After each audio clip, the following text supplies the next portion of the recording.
ফকিরহাটে এসে যে এতগুলো ভালোবাসার মানুষের সাথে দেখা হয়ে যাবে সেটা কখনো কল্পনাও করি নাই। তো চলেন ভিডিওটা সম্পূর্ণ শুরু করা যাক। আসসালামু আলাইকুম, কি অবস্থা সবার? আমি সবাইকে আগে থেকে বলে দিচ্ছি আজকের ভিডিওতে আমার কোনো থিম নাই।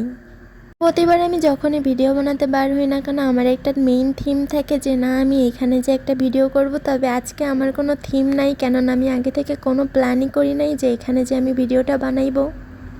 তাই বিকালবেলা গাড়িটা নিয়ে বার হয়ে গেছে যে দেখি কোথায় যাওয়া যাক, গাড়িটা যত সময় পর্যন্ত চলবে আমিও ঠিক তত সময়ই যাওয়া যাক। তাই যাইতে যাইতে চলে আসলাম সিংগাতি বাজারে, তারপর সেখান থেকে চলে আসলাম ফকিরহাট বাজারে। এসে তো দেখি রাস্তা অনেক জ্যাম, তো রাস্তা পার হয়ে সামনে দেখলাম একটা কলেজ মাঠ। আগে পরে এই কলেজ মাঠে কখনোই আসি নাই, তো ভাবলাম কলেজ মাঠে যাওয়া যাক। কলেজ মাঠটা অনেক বড়, যেহেতু আমি বিকাল টাইমে আসছি মাঠে সবাই খেলাধুলা করতেছিল। তাই কত সময় দাঁড়ায় দেখলাম আর কলেজটা অনেক বড়, মাঠটাও সাথে অনেক বড়।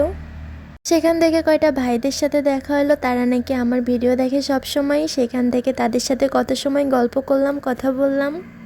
সেখান থেকে বাসায় আসার পথে নদীর পাশে কত সময় দাঁড়াইলাম। যেহেতু আজকে মেইন কোনো ভিডিও বানানোর থিম নেই, তো যেইখানেই মন চাচ্ছে সেইখানেই হুট করে দাঁড়ায় যাচ্ছি। তো বাসায় যাওয়ার পথে ভাবলাম যে একটু দুধ চা খেয়ে যাই, তাই মণিগঞ্জ ব্রিজের নিচ থেকে দুধ চা খাওয়ার জন্য দাঁড়ায় পড়ছি। তো আজকের ভিডিওটা এই পর্যন্তই ছিল। আল্লাহ হাফেজ, ভালো থাকবেন সবাই। আর হ্যাঁ, নেক্সট কোথায় ভিডিও বানাতে যাইবো সবাই অবশ্যই আমাকে কমেন্ট করে জানাবেন। আর আজকের ভিডিওটা যদি ভালো লেগে থাকে লাইক কমেন্ট শেয়ার অবশ্যই করে দিবেন।